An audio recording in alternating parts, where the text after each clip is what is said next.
Back to you, Dan, in New York.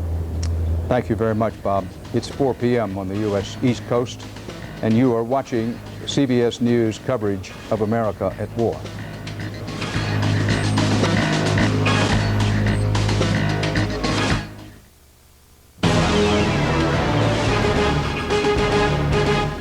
This CBS News special report is part of our continuing coverage of America at War. From CBS News headquarters in New York, here is Dan Rather. It's 4 p.m. on the U.S. East Coast, 12 midnight in Iraq. Some of the top headlines at this hour. President Bush met at the White House with his cabinet this afternoon. He told reporters that they had heard a war update from the Secretary of Defense. In Baghdad, new U.S. airstrikes today left several buildings on fire and a great pall of black smoke hanging over the city. The Pentagon says that among the targets were an elite Republican Guard barracks just on the outskirts of Baghdad. Several palaces were also hit, along with several ministries. Along the Iraq-Kuwaiti border, U.S. ground forces and British ground forces have been on the move. Some of them are engaged in firing just across the border in southern Iraq. All three, Army, U.S. Marine, and British troops, are believed and widely reported to have crossed over into Iraq territory. It's unclear whether this is a repositioning, a defense position, a protection move, or part of the overall big ground offensive. But the Defense Department says that these troop movements, even the ones inside the Iraqi border, including the capture of the small port down at the very southern tip of Iraq, do not represent the start of the overall main U.S. ground invasion. Not, at least not yet. Here at home, anti-war protests in a number of cities, including San Francisco, where 350 demonstrators have been arrested. Now we go to Richard Schlesinger and General Perry Smith, and first we'll go, Richard, to you. On our wall map, discuss where we are, what phase of the war we're in. Richard, take the lead here, work with General Smith, and try to give our viewers an overall picture of what's happening, why it's happening, and what may come next. Well, Dan, it's important to do because there's so much activity to and fro along the border in Baghdad that General Smith and I thought that we could give you sort of an overview, the wide shot, as you like to call it, of where we stand in the war so far. General Smith, you've said there are 4 phases of war. What are those? The 4 phases are the decision to go to war, and that decision was made a few days ago by the President of the United States. So we passed phase 1. Phase 2 are initial operations being special forces on the ground in many places, lots of air power to hit out targets, but not any kind of a major ground campaign. We are in phase 2. We have been in phase 2 at least for a few hours. Phase 3 is decisive operations. Excuse me, General. I hate to interrupt you, but we need to go to Mark Phillips in Kuwait City. Mark? Dan, you probably can hear it. There's another air raid alert going on here. This is the 5th one today in Kuwait City. The sirens are wailing, that wailing sound they make, which means that the danger is imminent. There are reports over the course of the day, of course, of there having been as many as 6 missile attacks on Kuwait territory. We've just been able to confirm as well that there was another missile attack, this one within the last 2 hours here. Witnesses saw missiles. You'll forgive me if I have to take deep breaths. It's difficult to speak and breathe in this at the same time. Excuse me one moment, Mark Phillips, if you can hear me. I want to explain to our viewers that Mark has his gas mask on, as he should have, and his microphone is outside the gas mask down in his shirt. You can see it down in this section. Mark, if you're hearing me, move the microphone up just a tad. Can you hear me at all, Dan? I can. Speak up loudly and move that mic up just a tad. I'll try to speak as loudly as I can and hold it Much better. closer to where the noise That's hold it up there close to you and do it that way. Attaboy. Okay. That's why they call this the speaker part. There were a number of attacks earlier in the day, and we've just been able to confirm as well that within the last hour and a half to 2 hours, there were 2 more missile attacks on Kuwait. Those came without warning. The missiles flew low along the coastline here and in fact impacted in the sea several hundred yards offshore. We've managed to talk to several eyewitnesses, and now in fact it's been confirmed by the Kuwaiti Interior Ministry that there has been yet another attack here, and as you can hear, there may well be another one still to come. The earlier warnings like these that went on during the course of the day produced no attacks directly on Kuwait City. There was one reported impact well on the outskirts of town. But of course, this certainly raises anxieties here. People will be heading into shelters and putting on this kind of equipment because it's unknown exactly what sort of ordnance might be coming in our direction. And it also underlines the vulnerability of Kuwait in all this. You were talking not so long ago about the countries which had supported and allowed U.S. and British troops and overflights in connection with this battle. Well, of course, no country has exposed itself and supported more than Kuwait has. This place has become one huge armed camp. It's not a big place, and when you put more than 200,000 troops and all of their equipment on the ground, they take up a lot of it. Kuwait is feeling very vulnerable tonight, not just from the sort of attacks that we have seen over the course of today, but they're also very concerned about a backlash from within Kuwait from Islamic militant groups. There were those attacks that you'll remember just a few months ago on U.S. soldiers who were training here. There's a real concern in Kuwait that militant Islamic groups might rise up and take this opportunity to launch terrorist attacks within the country. There's a very large police presence all over the place, and this kind of thing is not lowering anxieties at all. And Mark Phillips, I'm going to encourage you again to hold that microphone up as close as you possibly can to the mouth section of your mask as I ask you, how many missiles, Scud, Shamood, or what have you, do we believe have been launched over and into Kuwait today? My last count was 6. All right. I think if we're doing our own arithmetic here, which is not official arithmetic, our own arithmetic would now bring that total to 8. Again, we're not sure, and we have to be very careful about throwing around words designating what kind of missile has been used in these attacks. The Kuwaitis have said that there were 6 attacks before these last 2 that I was just talking about, or 6 missiles fired at Kuwaiti territory before these last 2 that I just mentioned. The Kuwaitis also said that the previous 2, in other words, numbers 5 and 6, were in fact Scud missiles. This is the kind of missile Iraq is not supposed to have. It's the kind of missile that they have said over and over again they no longer have because it exceeds this 90 or so mile range that's permitted under the UN rules following the ceasefire after the first Gulf War. If it's determined through examination of the wreckage of these missiles that these were in fact Scuds, we're getting another blast here, and that sounds like the all clear. I'll just wait and listen to it for a sec. A steady tone is the all clear, and I'm calling that the all clear. Are we all agreed? I think we are.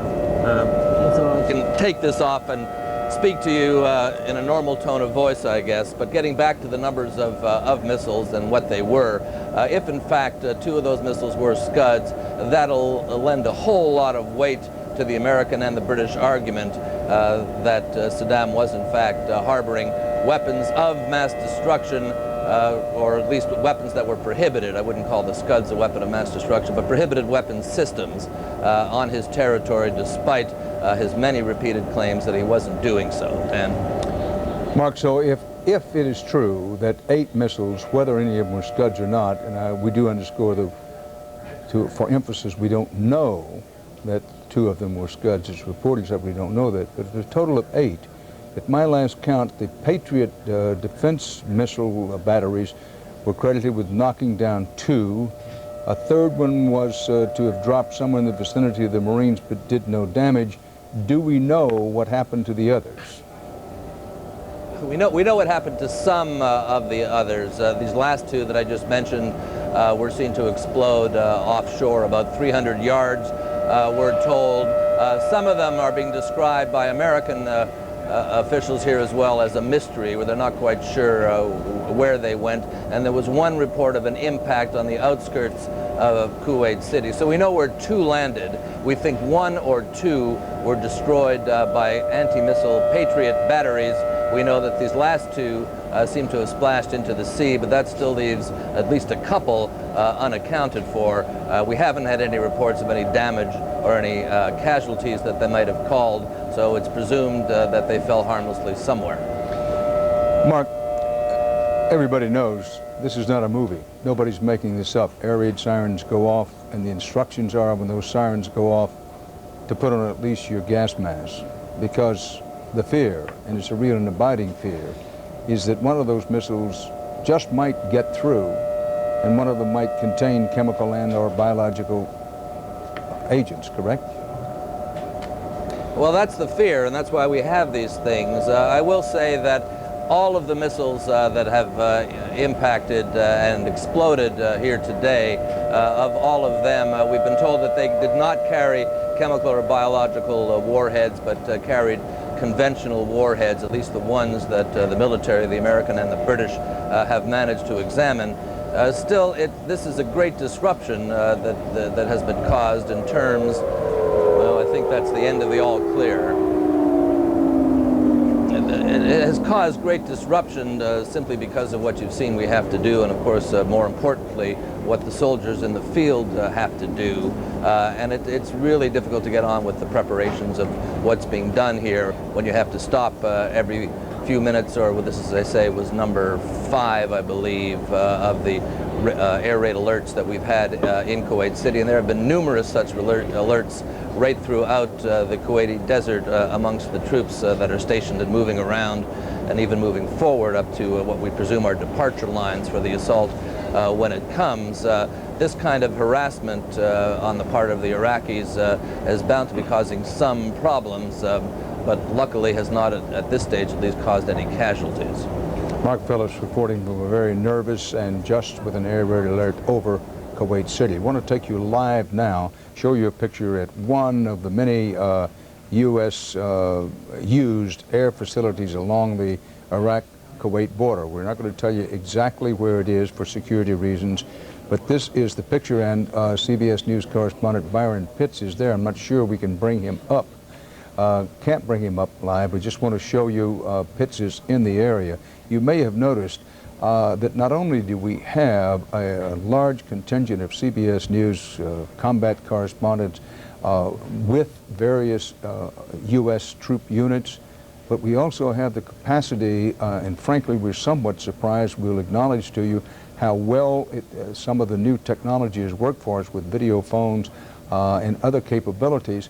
Our hope is, as U.S. troops go deeper and deeper into Iraq, that these correspondents will be right there with them. We wanted to show you that picture of the air base because you could see the smoke rising in the distance. This air facility, which is being used by the United States in northern Kuwait, obviously is near where some of the artillery and or helicopter attacks are occurring just across the border into Iraq. I think now we'll quickly go to General Buck Kernan, and then we'll get back to Richard Schlesinger and General Perry Smith, whom we interrupted. General Kernan, if you're Saddam Hussein, to what purpose are you doing this? What are your objectives right now? Well, I think his objectives are probably threefold. One, he's trying to blunt and delay the attack, the upcoming attack of the coalition forces. And then when that attack does occur, to inflict as many casualties as he possibly can and hope that he can break the will of the coalition and the national will back home. And then thirdly, get as much international support as he can muster, and possibly at the same time to try to turn this into a holy war.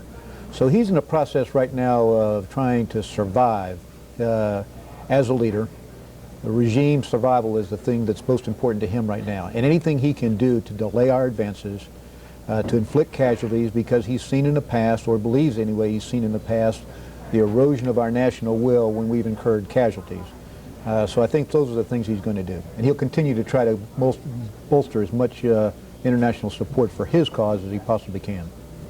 General Buck Kernan, let's take a quick picture live in Baghdad if we can get it up. Nothing there has been happening for, what, about an hour and a half, maybe 2 hours since today's attack. Today's attack was much more extensive than the one last night. Various targets believed to have been hit, including an elite Republican Guard facility on the outskirts of Baghdad, 2 of Saddam Hussein's palaces, and at least 2 ministry buildings. Bulletin from Washington, the United States is now confiscating all non-diplomatic Iraqi government assets in the United States. You could say that's expected, but it's worth noting it has occurred. Now let's go back to CBS News correspondent Richard Schlesinger and retired Air Force General Perry Smith. Gentlemen, you were in the process of explaining a kind of overview of what's happening, why it's happening, and where we go from here. And with apologies for having to interrupt you about that air raid alert in Kuwait City, let's pick it up. Not at all, Dan. Let me just take a short detour with you, General, to pick up on something Dan and General Kernan were talking about. Militarily, from the point of view of United States forces, what effect do these gas alerts and these incoming missile scares have on the soldiers who were presumably the targets of these missiles? One, I think most of all it means they really want to go even more. They want to get out from under the gun and get moving forward because they know that they're in a fairly concentrated area, and therefore they know they make a pretty good attack. On the other hand, since all of them have been completely ineffective, they don't have a whole lot of respect for the great artillery or the great missile capability of Saddam Hussein. But generally, they're really anxious to get going because they are in a vulnerable position. Well, does putting the mask on and having to put the chem suits on and all that slow them down at all? Well, no, because they're just standing in position. They're ready to go. Now, if the combat started and they were really moving forward and this happened, then it would slow them down because they'd have to get their masks on, they'd have to get their chemical suits on, they had to get the decontamination units forward, and it would definitely slow them down, and then they'd have to fight in chemical suits for some period of time. Well, let's talk about how this operation is likely to go. We were interrupted when you were talking about the 4 phases. You'd gotten through the decision to go to war, the initial operations, the decisive operations. Step 4 would be reconstruction, reconstitution and reconstruction of the government, which would take place after the major combat, and so that's a few weeks away. That's when the shooting's over and the smoke clears. The shooting's over, but we're going in there and establishing a military government, bringing in a great amount of humanitarian aid, helping the people, feeding the people, getting the hospitals up to speed, getting the Constitution going. There's a lot of work to be done. But to go back to phase 2, if I may, real quickly. That's where we're at now. We are now in phase 2. Initial we are not operation. in phase 3. And the White House keeps reminding us of that, as does DOD. When we go to phase 3, that's decisive operations. That's when the whole panoply goes forward. All those ground troops, all those special forces, all that air power. And when that happens, we're going to know that. It's important to note now that while the pictures that we're looking at are impressive and are loud and are, frankly, scary to those of us who aren't used to them, you're saying that we're in the initial stages of this, the initial operations, and so does the Pentagon. My question is, where's the border? I mean, if I'm an Iraqi soldier underneath one of these artillery shots that we've been seeing going over the border all afternoon, that may be an initial operation to you as a United States artillery officer, right. But to me as an Iraqi soldier, that's a pretty decisive operation. Well, that's right. It's like when I was flying in combat in Southeast Asia, you see a report, well, they had moderate ground fire out of North Vietnam, and I was getting shot at by 6 different positions at the same time. That was not moderate to me, and this is not moderate to them because there's a lot of artillery fire. But to the rest of the soldiers in Iraq, you see, they're not being under the gun. And so, therefore, they haven't really felt, except from air power, they haven't felt the might of the United States Army, the United States Marine Corps as they come across the border. Bear with me because a lot of people don't have your level of experience, but how will we know when we move from initial operations into decisive operations? Well, first of all, I think the Pentagon and the White House will announce it. And the second thing will be all our embedded correspondents will now start going forward, and also we'll see a lot more air power, a lot airplanes taking off from all these bases headed in there to support the operation. You'll see lots of helicopters taking off all at the same time. It's going to be a huge surge. It'll get a lot louder. Thank you, General Perry Smith. Dan? Thank you very much, Richard Schlesinger and General Perry Smith. Let's quickly recap now for those who are joining us in progress, or perhaps you've been away for a bit. President Bush says U.S. troops have, quote, performed with great skill and great bravery in the opening hours of the attack against Iraq. A building in Iraq's main presidential compound has caught fire. This was after a raid in Baghdad today, apparently hit by one of the many cruise missiles that had been fired on Baghdad. The F-117 stealth bombers were in action again during this, which means there are also probably some laser-guided bombs involved. U.S. military officials say the missile assault on Baghdad is not the start of the massive aerial campaign that is still planned. Now, there's a companion to this. Here, the Foreign Ministry was hit today. At least 1 and perhaps 2 of the presidential palaces were hit. You can see the Tigris River runs through Baghdad. The Euphrates is to the west of it, so this is all along the Tigris River. But the U.S. military says, and they're emphasizing, they have not yet opened their full-force aerial campaign, nor, they say, have they opened their main ground force invasion. That there are any number of U.S. soldiers and Marines and some British ground forces involved inside Iraq. We're not talking now about special forces and special ops. Some main force troops of the Army, Marines, and the British forces were reported to have moved into the very rim of southern Iraq with Kuwait. So the picture that emerges is that they were put there. Excuse me just a second. John Roberts, for the first time today with the U.S. Marine Expeditionary Force, is up in Iraq, and before we lose him, we'll go to him. John, come in, please. Yeah, good morning to you, Dan. From inside Iraq, I'm with the Marines 2nd Light Armored Reconnaissance Battalion.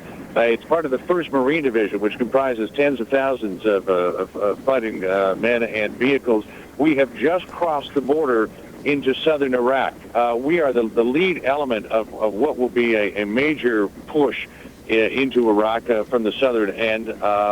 This was supposed to happen, I should tell you, not until about 10 o'clock your time, 6 a.m. our time, but it all got pushed ahead. And this push across the border into southern Iraq, Dan, was followed by some pounding artillery barrages. Shells were falling at the rate of 1 second for 30 minutes at a time, and there were at least 3 of those before we pushed across the border. We had been staged about 10 kilometers south of the Kuwaiti side of the border, but just a few moments ago, Dan, the U.S. Marines pushed across the border into southern Iraq. John Roberts, ride with us for as long as you can here. This is the first report we've had from one, a Marine operation on the move, and 2, it's the first report we've had from actually inside Iraq. What is the objective of this Marine ground operation inside Iraq with whom you are now, John? Well, Dan, because of operational security, I can't talk too much about what will be coming up in the next few hours, but suffice it to say, Dan, I think it's been well reported that one of the main objectives of the U.S. forces once they get inside Iraq is to secure the southern oil field, the Ramallah oil fields, to make sure that Saddam Hussein does not make good on what intelligence said was a threat to blow those oil fields. So that will be one of the main objectives, is to get a hold of those. And then, of course, obviously the ultimate objective is going to be to get to Baghdad. So once those oil fields have been secured by the first U.S. forces to cross over the line, there will then most likely be a push on toward the capital city. That would just be a natural progression of this battle. Dan, there's a lot more that I know about the battle plan, but that I can't reveal because of operational security. So we'll just kind of have to take it a minute at a time as we go along here. I understand that fully, and as always, John, we don't want to run any risk, even the slightest risk, of endangering one single American life, or for that matter, any mission. But let me ask you, have shots been fired in anger? Have the Marines fired at anyone? Has anyone fired at them? Dan, the unit that we're with, and this is a light armored reconnaissance battalion that typically roams about 10 to 15 kilometers ahead of the main battle group. It's equipped with 25 millimeter light armored vehicles. This is the same type of gun. It's on the Bradley fighting vehicles. They also have anti-tank LAVs equipped with the tow missile, and air defense LAVs equipped with the Stinger missile, and as well a 25 millimeter Gatling gun. A tremendous amount of firepower here, but so far, Dan, not one shot has been fired. Now, of course, there was all of that preparatory fire that was going on for about an hour and a half prior to us crossing the line. Just a punishing artillery barrage, which was meant to suppress any Iraqi troops that might be on the other side of the border who were thinking about taking a shot at the U.S. troops. What the commander of the first Regimental Combat Team, Colonel Joe Dowdy, is hoping is that there are 2 big Iraqi regular divisions in the southern part of Iraq. One is the 51st Division, I'm sorry. The other one is the 18th Division. Colonel Dowdy was saying in a briefing prior to us pushing out tonight that he was hoping that they were going to surrender. And that, Dan, is something that I think has been talked about for quite a while, that these regular troops, the 51st and the 18th, were not the hardened troops that comprise the elite Republican Guard, the Baghdad unit and the Al-Qaeda unit, and that they would probably be willing to just come forward and maybe lay down their weapons. And certainly that's something that the U.S. Marines are hoping for. John, if you can hold with us just a moment, John, we need to take a slight break here. Just stay right where you are. We're going to come right back to you. You're watching continuing CBS News coverage of America at War.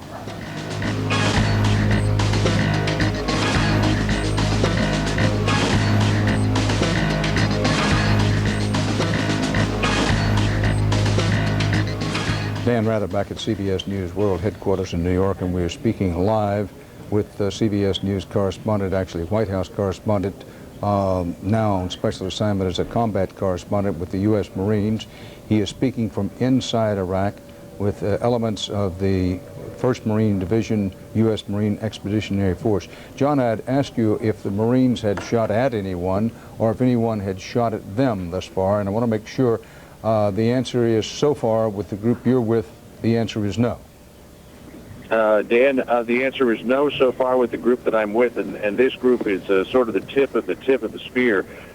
This unit is tasked with going out there, finding the enemy, engaging the enemy, and sort of paving the way for follow-on forces. And thus far, there have not been any shots fired from these vehicles. Again, the only thing that has been fired that we have seen tonight is massive artillery barrages of preparatory fire to try to suppress these troops of the 18th and the 51st regular divisions of the Iraqi army. There's also been some bombs dropped by air, a lot of targets in this area that were meant to kind of take out the eyes of the Iraqi military so that they weren't able to communicate back with their division headquarters as to where the U.S. forces were. But so far, we've been pretty lucky. No shots fired at us, no shots fired going out from this column.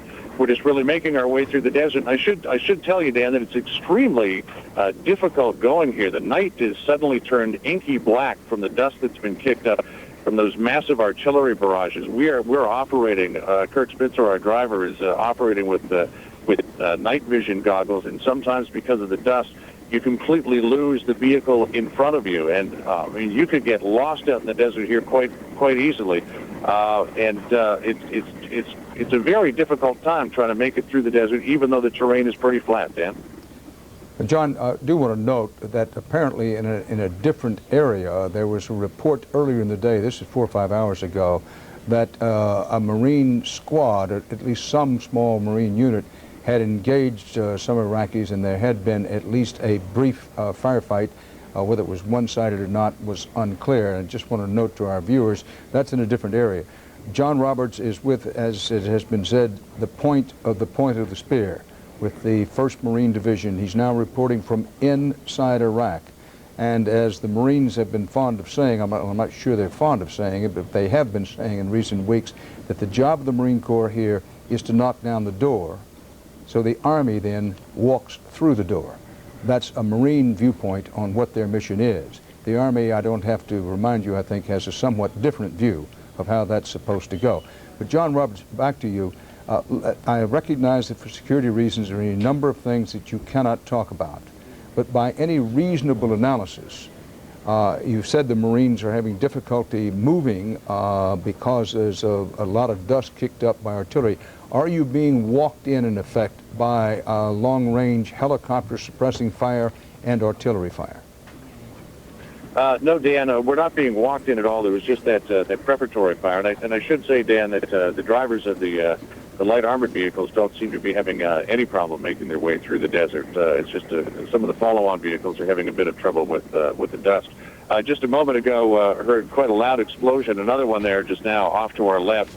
It sounds like it could be artillery fire. This is the area that they have been just pounding with that preparatory fire, or it could be bombs dropped from the sky. It's difficult to tell from the sound of the explosion which is which. The way that you really tell the difference is from the frequency of the explosions. Artillery fire, the way that they're laying down this preparatory suppressing fire, comes at a rate of about 1 per second.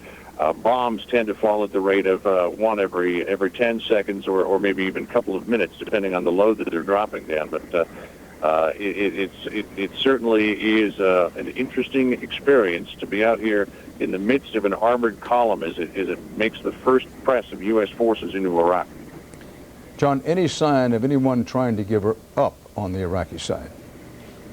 Not yet, Dan, but in that area of engagement that you were talking about earlier, which was the 3rd Light Armored Reconnaissance Battalion, up toward where Highway 80, the main road out of Kuwait, runs into Iraq, where they were engaged in a firefight with some border patrols, some border posts, and as well as some other combat vehicles. We had heard reports earlier in the day that there were a number of Iraqi soldiers that surrendered. Kuwaiti authorities, who are somewhat reluctant to take in Iraqis, did take control of these surrendees, if you will, and we don't know what the disposition of them is, but we do know that a number of Iraqis did surrender earlier today, and they are now in Kuwaiti control. John, do you know, and I would understand if you didn't, who is it that took control, what military force took control of that small port city, which is in the very southern part of Iraq, not to be confused with Basra, which is the largest port, the only real port that the Iraqis have opening the Persian Gulf. That small port city just across the border into Iraq from Kuwait was captured because the forces there quickly surrendered. Do you know whether that was a Marine operation or not? Well, Dan, that was an area that the Marines were supposed to be operating in. Specifically, that was the 7th Regimental Combat Team and the 3rd Light Armored Reconnaissance Battalion that were tasked to that area. So if any force has taken over that small port city just north of the Kuwaiti border, I would imagine it would probably be the 7th Regimental Combat Team, because that was the area that they were supposed to be operating in. I want to remind our viewers you're watching CBS News coverage of America at War, and we've had CBS News correspondent Scott Pelley up earlier this morning, right in the middle of helicopter assault into Iraq. He was on the Kuwaiti side. We also said Jim Axelrod standing by artillery as it was pounding portions of southern Iraq. And now we have up live from inside Iraq, CBS News correspondent John Roberts, who's with the Marines, and we're talking to him now. As we talk to you, John, I want to put up a map so we can help people understand roughly the area where you're in and roughly what may be coming down the pike. But I emphasize again, John, at no time do we want in any way give up any security information and don't want to endanger anybody. But John, tell us again, you took off from a point in extreme northern Kuwait into southern Iraq. You're pretty far down in southern Iraq, are you? As we're going to put up the map as you talk about this. We've just crossed over the border, Dan. We may be maybe a kilometer or 2 kilometers. That would be about a mile and a half inside southern Iraq. Still a long, long way to go, of course, to Baghdad, which from the area that we were staged in, as the crow flies, is about 310 miles. And I don't imagine that these fighting forces are going to go in as the crow flies, so it could be that the entire trip is somewhat more in the neighborhood of 400 miles or so. But John, let me pause, and I don't mean to interrupt you, but I want to make sure that people can understand. John's in this area, roughly this part of southern Iraq. Now, a potential target for the Marines, and for that matter for the 3rd U.S. Army Infantry Division, which we think has entered insofar as it has a little more in this direction, would be the Ramallah oil field, which is sort of in this general area, because one of the main objectives of the United States is to keep Saddam Hussein from destroying his oil fields, and this is a big one, the Ramallah oil field. Yes, there's another big one, in fact, a series of ones up in this general area, but there had been reports of some particular oil wells, not the whole field, in the area of the Ramallah oil field aflame earlier in the day. So if the Marines, in general, have a target down the road, once the main invasion force comes in, it may or not be the Ramallah field, but that's one potential place. Taking over the city of Basra is another. It's not expected that that's going to be all that difficult, because this is, remember, in Shiite section, in a Shiite section of Iraq, and the Shiites in general do not like the Sunnis, which is, that's the Islamic branch that Saddam Hussein belongs to, and the Shiites are the majority in the country, but they haven't had control of the country for a very, very long time. Now back to you, John. Are you rolling now or in a stationary position? Oh, Dan, we're rolling now. We've been rolling for the last couple of hours or so. And I should point out, Dan, when people report that they've seen fires in the oil fields, Don't forget that there are often flames that are in those oil fields. They're just burning off excess either natural gas or methane gas from an oil well. And very often, particularly in a dusty situation, and it's been very dusty here for the last couple of days because of sandstorms and now because of these artillery barrages, it's very easy to mistake the glow from just burning off excess gas for an oil well fire. There's been nothing that we've heard so far in communications about oil fields being set on fire. Certainly, from my vantage point, there's nothing that looks like a fire at this point, though we are still, I believe, a ways away from the Ramallah oil field. And in fact, we may not even be going in that direction. But keep in mind, Dan, that a glow from a fire in an oil field doesn't necessarily mean that an oil well is on fire. That could just be routine burning of excess gas. Indeed, it could be, and I want to emphasize that we were quoting people who said they were eyewitnesses, and they specifically said that they were burning. But we'll know soon enough as the Marines continue their advance if they do. John, as you move into Iraq, it takes a lot of bravery on the part of these young Marines and a lot of long training to do it. But there's been no sign thus far of what was widely described to be the shock and awe, quote unquote, to be associated with the launch of the U.S. ground campaign in Iraq. So from what you've described, this is indeed not the main ground invasion that has been envisioned. Any talk among the Marines of when that may kick off, or do they think they are part of the kickoff? Well, Dan, again, that's something that I'm restricted to talking about for operational security, but suffice it to say that the Marines are not going into Iraq by themselves. And again, in terms of shock and awe, certainly what we heard from where we were staged before we made the push to the border sounded awfully shocking and awfully awe-inspiring to anyone who would have been within range of those artillery shells. Dan, just a shell a second was dropping for a half an hour, then they paused for a half an hour, then they did it again for a half an hour, then they paused for a half an hour, and they did it again for a half an hour. And I think that would be enough, I think, to be described as shock and awe by anyone who was on the receiving end of that artillery barrage. Now, I know that you're referring to the idea of all of the cruise missiles that were supposed to go into Baghdad and take down the communications and really kind of shock the Iraqi leadership into saying we're on the receiving end of a very big stick. I can't speak to that because, as you know, when you're embedded with the unit as we are, you see a very small slice of the war. You do hear from the commanders, though, a larger piece of it. But I can't say that while I can't speak to anything that's been happening much further north of the border than where we are, I can certainly tell you that what we have seen and heard so far certainly does come into the category of shock and awe, at least on the tactical battlefield. John, if you can stay with us, I want to, for a moment, bring in retired U.S. Army General Buck Hernan. Buck, put this in perspective for us. The Marines are inside. There's no longer any doubt they're operating inside Iraq. We believe that the U.S. 3rd Infantry has soldiers inside Iraq, at least to some degree, and the British do as well. Where are we? What does this mean? What's the picture? Well, as John's pointed out, first of all, there is no contact. And he is with a reconnaissance unit that is trying to fix the enemy. And once it fixes the enemy, it has the combat power to destroy it, but in all probability, it's going to bring other forces to bear against that. This shock and awe, as we refer to it, is something that can be turned on very quickly. It can be used very discriminately. Right now, we are not encountering any resistance. Therefore, we don't need the destructive might of this combined arms joint team across that battlefield. But I guarantee you that commander that John's with, if he needs it, it's on call and will almost be instantaneous in its delivery. So that speaks well to the flexibility, versatility, and agility of our armed forces today.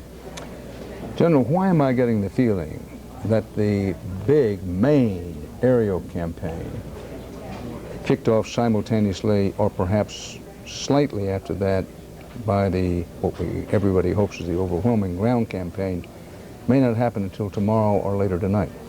It may not. it may not. Don't forget, we had this target of opportunity that emerged last night that we still haven't realized the full effects of that strike against this Iraqi leadership.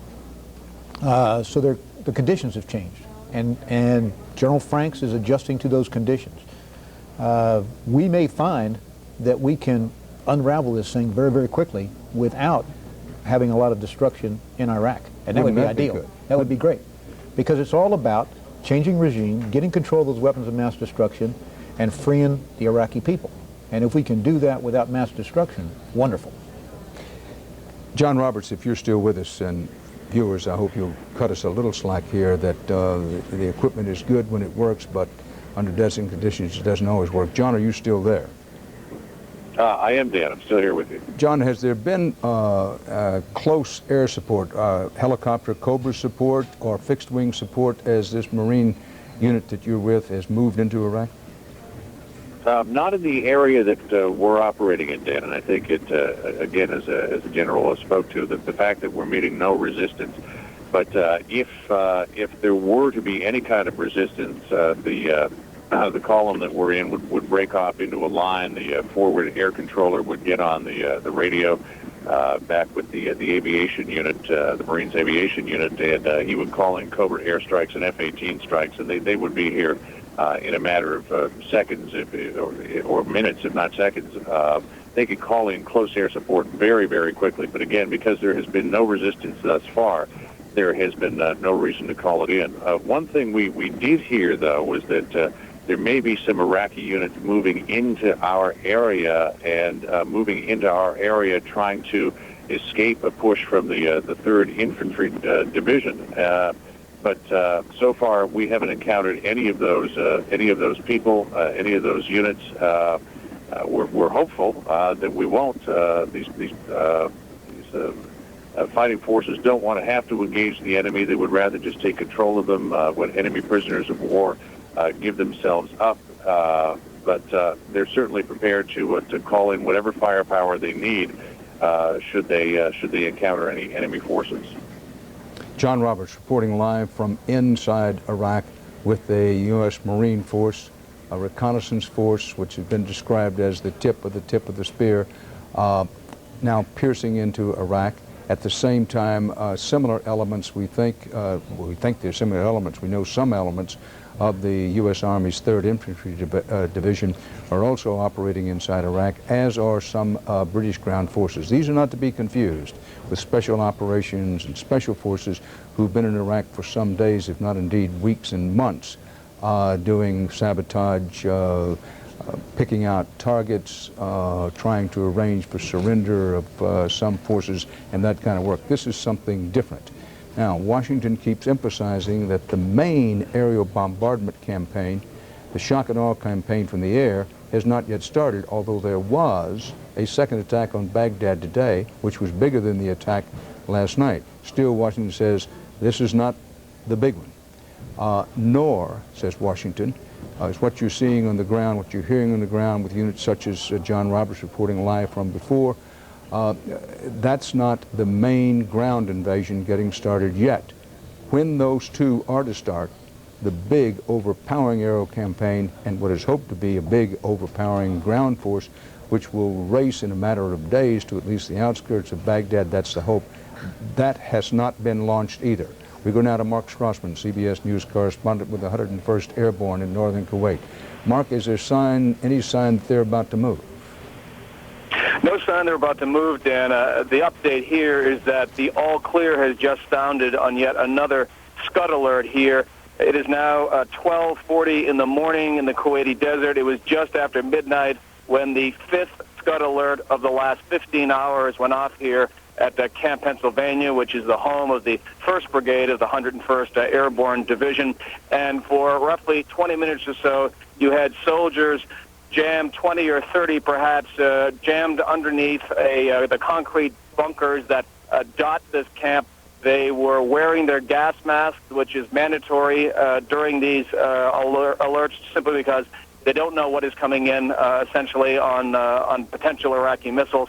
And so for 20 minutes, this camp was deathly silent. The only thing you could hear was the sound of some generator noise here powering the different camp facilities. But then the alarm, the all-clear alarm also went off. I want to emphasize, Dan, these are not drills. So far today, as I say, we've had 5 of these, and the first 4 today all involve actual incoming enemy missiles or some sort of threat. The Kuwaiti officials say that there were 6 missiles coming in earlier today. Folks connected with the 1st Brigade said that there had been 5 missiles that had come in. But either way, these are not drills. These are genuine exercises in care, simply because they have received some sort of intelligence that missiles have been on the way. So again, Dan, all clear has sounded here in the Kuwaiti desert. Mark Strassman reporting live from the 101st Airborne, which is poised to move. In the Army phrase of the week, it is locked and cocked, but has not yet moved. Dateline Washington, in an unusual diplomatic move, the Bush administration called today for the expulsion of Israeli diplomats by all countries that recognize and deal with the government in Baghdad. The State Department says the diplomats represented, and I quote, a corrupt and ruthless regime, and cited Iraq's refusal to disarm. Now, also today, the State Department temporarily closed embassies and consulates in about 15 countries. This includes, I believe, the embassy in Paris, France. The decision was based on a judgment of the security situation in those countries by senior American diplomats there. For example, in Paris, an estimated 20,000 French people and others were demonstrating outside the U.S. Embassy, so just as a matter of prudence, the embassy has been temporarily closed, is our report. Now, I'm told that I said and made a big mistake, and this is important. In this unusual diplomatic move, it's the Iraqi diplomats, of course, who are asked to be expelled, and I hope you'll forgive me and understand if I said something else, that the Bush administration is calling for the expulsion of all Iraqi diplomats in all countries that recognize and deal with the government in Baghdad. John Blackstone is in San Francisco. We're going to turn now to some domestic reaction, because we should not forget, we cannot forget that here at home in the United States, we're under an orange terrorist alert. That's the second highest, right behind red. And we'd be foolish not to recognize that we're vulnerable to some kind of terrorist attack, and may well be a target of terrorist attack. And also, there are people in the country who are dismayed, to say the least, about the start of this war. So John Blackstone has been taking reaction in San Francisco. John, anything unpredictable in this reaction? Well, certainly, perhaps it is predictable for San Francisco. Demonstrators have been on the streets here since early this morning.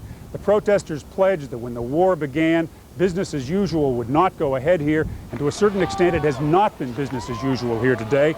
In San Francisco's financial district, protesters have been blocking intersections and stopping traffic. There's no dependable count, but certainly there have been several thousand protesters on the streets here. Not a single big march, with smaller groups, sometimes amounting to performing street theater as they blocked intersections, took over street corners.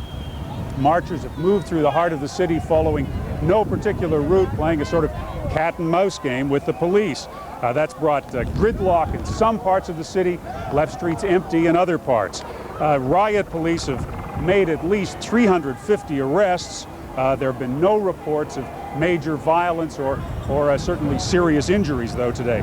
Opinion polls show that support for the war in California is certainly lower than in the rest of the country, and anti-war demonstrations have brought tens of thousands of people to the streets here at other times.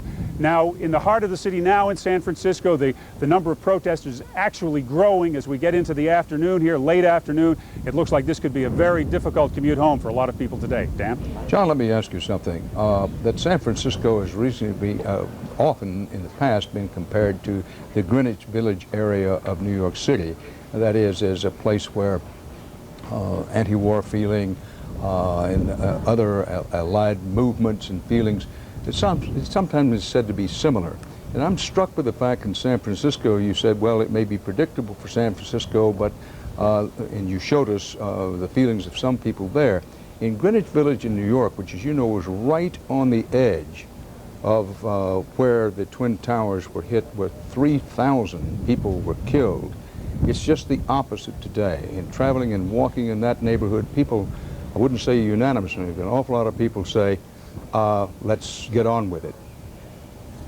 Well, certainly here, I think one of the differences on the West Coast, people have not felt the attack on America, as people in New York have done. That could make the difference here. John Blackstone in San Francisco, thanks.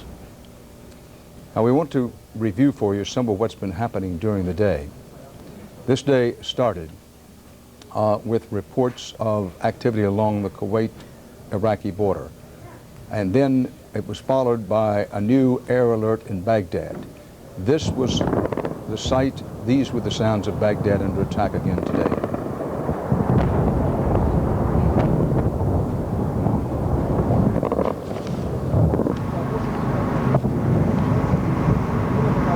That cloud of smoke eventually hung over a great part of the sprawling city that is Baghdad for most of the day. This is another view of another area that was hit by a combination of cruise missiles and perhaps laser-guided weaponry coming off the F-117 stealth bombers, as well as the cruise missiles.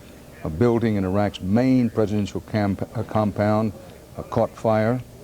A Republican Guard unit, believed to be an elite Republican Guard unit on the outskirts of town, was hit. The foreign ministry is said to have been struck. Another ministry building also struck. Casualties, the Iraqis at last report had said one person was known to have been killed. A senior U.S. military official indicates that the strike on the suspected Saddam hideout, both last night and then again today, may have cut him off from his military commanders in the field. Now we also may have up, let's see if we have up the tape of Scott Pelley's early report of the helicopter attacks coming from the Kuwaiti side of the border into Iraq earlier on. Do we have that videotape? Well, not yet. We'll try to get that for you, but that also happened during the day. And then there was Jim Axelrod with units of the U.S. 3rd Infantry Division.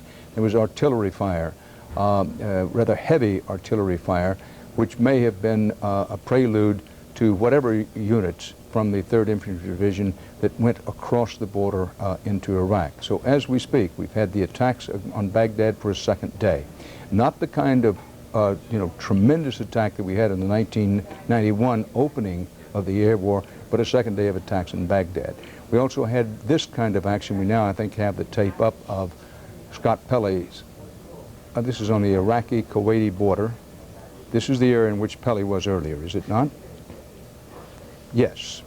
And this was as helicopters, believed to be a combination of Apache helicopters, perhaps with some Cobra helicopters taking part, firing into Iraq across the border with Kuwait. And there were several spasms of this, if you will. And Scott Pelley once described it as happening in almost a 360-degree circle around him. This is the way it looked and heard. And then Jim Axelrod with the 3rd Infantry Division. This is what it looked like and sounded like from his position. Well, we're going to come back to after.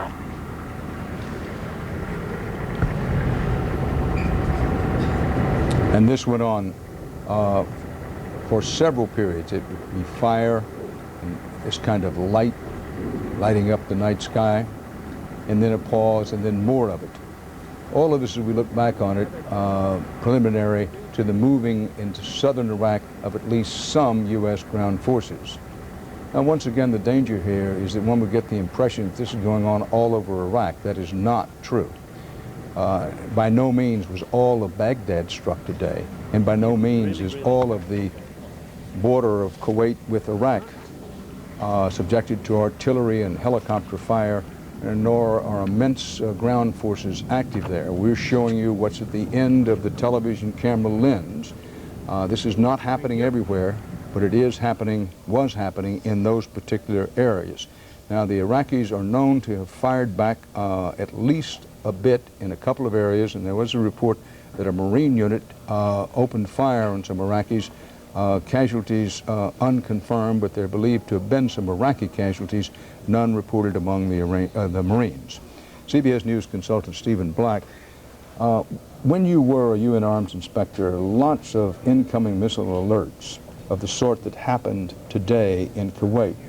What and how much is left of Saddam's arsenal for real? Well, that's always the hardest question, is just how much does he have? You can count the ones that are incoming, but you don't know how big the stock is to start. There have been reports that he had, let's say for the Al-Samud 2, anywhere between 100 and 120 of these missiles. Those are very soft numbers. We don't really know exactly how many he has.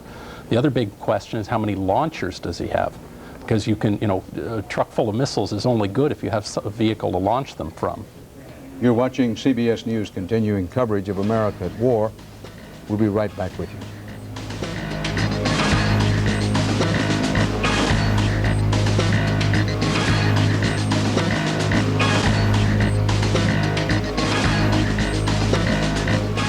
CBS News continuing coverage of the war in Iraq. I'm talking with Stephen Black, former arms inspector.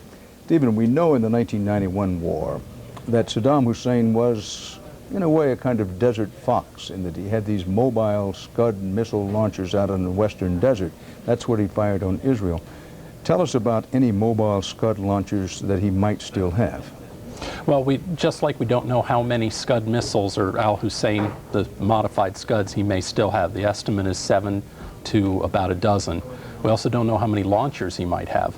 So these are both things that could be scooting around, potentially firing on regional capitals or forces in the field. Is it or is it not our assessment, which is to say the U.S. government, the U.S. military's assessment, that he may still have some of these Scuds? Yeah, absolutely, and that's the current estimate and long-held estimate is anywhere from 7 to 12 of these missiles, plus a suitable number of launchers to make use of them. All right, I wanted to make that clear because of the, we believe, 8 missiles fired in the general direction of Kuwait today. None of them have hit anything so far as we know. 2 of them are reported to have been Scuds. We didn't confirm that, but 2 of them the Kuwaitis believe were Scuds. Now, that presents some particular problems, does it not? One, the Scud is an unstable missile. It does a corkscrew as it comes in, which makes it a little hard to hit. Yeah, the corkscrewing is not something that's done on purpose. It was a failure of the systems in 1991, and the Iraqis, the question is, would they have done some work to try to make the missile system more robust so it wouldn't come apart on re-entry like that? But of course, if perhaps these are Al-Samud 2s that would be manufactured more recently, be better maintained, and perhaps they come in on a straighter trajectory, they don't have that kind of instability, and they'd be easier to engage. That is easier to hit with something like the Patriot missile, which could hit them high, maybe 100,000 feet or above, and the new Patriot's supposed to be a bullet hitting a bullet, actually smacking into the incoming missile rather than exploding off the side in hopes of destroying it. And there is an indication that the Patriots knocked down at least 2 of these missiles, whatever kind of missiles they were today. General Buck, Hernan, there's been a lot of discussion about the Patriot, as we touched on earlier in the day, that in the 1991 Gulf War it wasn't nearly as effective as it was advertised to be. In fact, it may have been a failure, but there were high hopes for the new PAC-3 Patriot missile. An awful lot of work went into refining that capability, Dan. The Army spent an awful lot of time with industry, improving significantly the Patriot. The Patriot 3, we believe right now, is a substantially better weapon system, and we believe is fully capable of defending our forces. But the Israelis, disappointed with the performance of the old Patriots in 1991, have their own Arrow missile defense system. Right. Now, let's ask Stephen Black, in the few seconds we have remaining here, is the Arrow system, the Israeli system, is it believed to be, has it been tested, effective against Scud and other kinds of missiles Saddam Hussein is suspected of having? Well, it's only ever been tested. It's never been used in an operational sense, so we really don't know how good it'll be. I mean, the Patriot in 1991 was tested as well, and they felt pretty confident about it, even given the rushed state that it was put in the field. But in operational use, it turned out to not be effective enough. Thank you very much, Stephen Black. Now, the storyline of the hour continues to be that a U.S. Marine force is confirmed inside Iraq because our correspondent, John Roberts, is with them and has been on the air reporting with that Marine force. The storyline of the day is a combination of new attacks on Baghdad, U.S. and British ground operations in the southernmost part of Iraq, including the capturing of one small port city down at the southern tip. things to look for. When does the major aerial bombardment campaign begin, and when does the big ground force invasion begin, if indeed it is not already started with these ground forces that are in southern Iraq? The widespread belief at this hour is that the ground force action inside Iraq now is more for force protection, that is to protect the U.S. forces and perhaps to scout out the ground, that the main ground force invasion has not, at least not yet started. You're watching CBS News coverage of America at War.